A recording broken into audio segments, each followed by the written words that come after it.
I had new Toto toilets installed about 8 to 10 years ago. But recently, whenever I flush, the toilet starts normal, then seems to run water on and off until it reaches the correct level. Here you can listen to what's happening.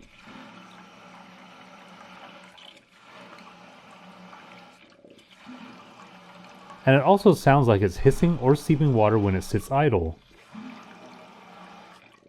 If you're having the same problem, there's nothing to worry about. This is a very simple and inexpensive problem to fix, and I'll show you step by step how to do it. First, shut off the water from behind the toilet. Now remove the fill tube.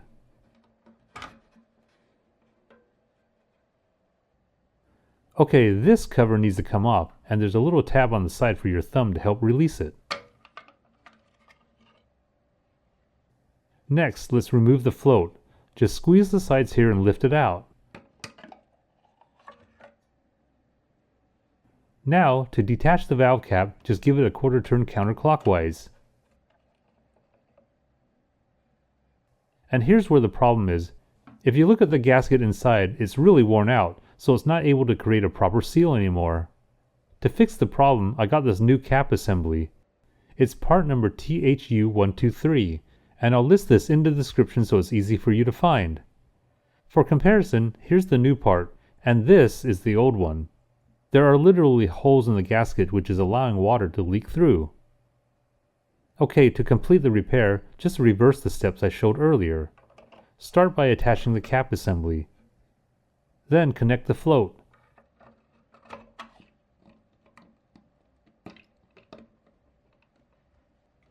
Now snap on the main cover. And the last thing to do is reattach the fill tube. This is a very simple fix for Toto toilets, and it can be done in about 5 minutes, even if you don't have any prior experience.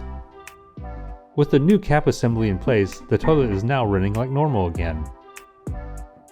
If this video was helpful, please give me a thumbs up and hit the subscribe button to stay up to date on all my DIY videos.